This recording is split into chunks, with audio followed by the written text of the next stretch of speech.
Assalamualaikum warahmatullahi wabarakatuh. Halo sahabat semua, selamat datang di podcast Minat Pendidikan Agama Islam, tempat ngobrol santai tapi penuh makna. Waalaikumsalam warahmatullahi wabarakatuh. Kita akan membahas topik menarik seputar teknologi, spiritualitas, dan kehidupan modern. Dan hari ini kita akan bahas sesuatu yang sangat relevan banget di era digital ini. Bener banget, kita akan membahas pemanfaatan teknologi dan nilai properti. Gimana sih sebenarnya teknologi bisa dimanfaatkan untuk membentuk karakter mulia seperti dicontohkan Rasulullah Shallallahu Alaihi Wasallam.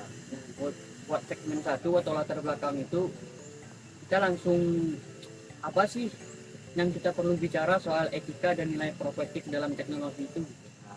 Karena teknologi itu bukan cuma alat netral. Teknologi itu mencerminkan nilai pembuatnya. Di zaman sekarang banyak teknologi yang dikembangkan dengan orientasi keuntungan, gitu.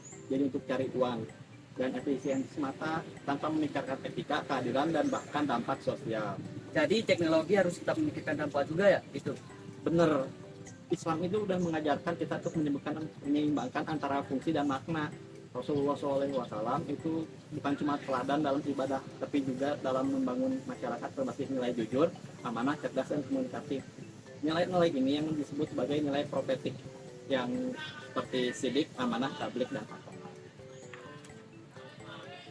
Nah, kita mulai dari sidik nih. Apa contohnya penerapan nilai kejujuran dalam teknologi? Nah, salah satu contoh nyatanya adalah penggunaan blockchain atau pengelolaan zakat. Nah, karena sifat blockchain ini yang transparan dan tidak bisa dimanipulasi, semua aliran dana bisa dilacak gitu. Jadi ini sejalan dengan nilai kejujuran dan keterbukaannya sendiri. Jadi transparan gitu ya. Iya, transparan. Jadi nggak bisa main belakang lagi ya Nggak bisa. soal dana ini. Nggak bisa, dana umat nggak bisa di belakang lagi. Dan ini juga selaras dengan ajaran Al-Quran di surah Al-Baqarah ayat 282 tentang pentingnya mencatat transaksi agar adil dan jujur. Terus yang kedua itu amanah atau tanggung jawab lah ya. Sekarang kita bahas amanah. Gimana teknologi bisa mewujudkan amanah ini gitu, dalam masa-masa teknologi yang maju gitu. Jadi contohnya itu bisa di bidang lingkungan gitu ya. Penelitian menunjukkan bahwa IoT bisa digunakan untuk memantau dan mengurai air bekas wudhu di masjid atau di musola. Air itu bisa disaring dan digunakan ulang untuk kebersihan lainnya. Jadi bukan cuma hemat air gitu ya Kak, Ya, tapi juga bentuk tanggung jawab kita sebagai khalifah bumi menjaga kebersihan air gitu. bener banget. Teknologi bisa jadi alat untuk menjalankan amanah, tetapi terhadap ramah lingkungan. Nah, selanjutnya ke tablik nih. Di era digital ini, gimana sih cara nyampein dakwah lewat teknologi? Salah satunya tuh lewat chatbot AI Islami. Sekarang kan udah banyak tuh yang mengembangkan AI yang bisa menjawab pertanyaan-pertanyaan keislaman mulai dari dasar sampai soal puasa, zakat dan lain-lainnya.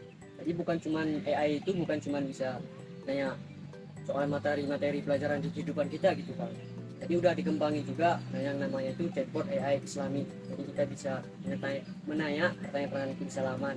Jadi kayak nggak usah nunggu Ustadz dulu ya, bisa langsung tanya ke AI gitu. Iya, bisa langsung ke AI.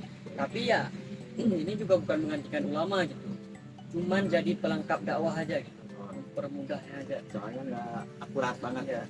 Memudahkan bukan berarti menggantikan. Tepat itu patanah atau kebijaksanaan. Apa hubungannya kecerdasan teknologi dengan kebijaksanaan atau patanah ini? Kan patanahnya itu bisa itu bijaksana dan cerdas ya.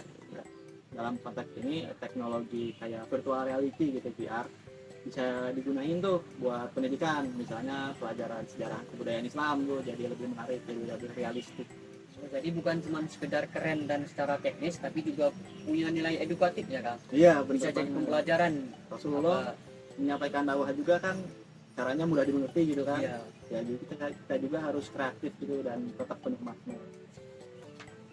Nah, tadi udah ngebahas banyak banget tuh.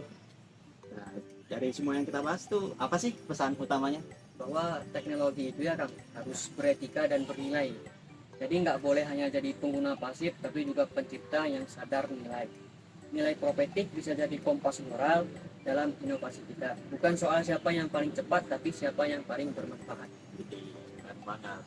Masya Allah banget, udah banyak sekali yang dijelasin ya tadi. Makasih Kang penjelasannya, jadi makin tercerahkan nih, jadi semangat juga bikin teknologi yang bermanfaat ya dan Ya. sesuai etika Islam gitu. Amin juga. Alhamdulillah Kang, terima kasih juga udah kasih ruang untuk bahas hal sepenting ini. Dan sekian dari Sekian kami. dari kami, Sampai ya. jumpa di Sampai- lain waktu. Wassalamualaikum warahmatullahi wabarakatuh.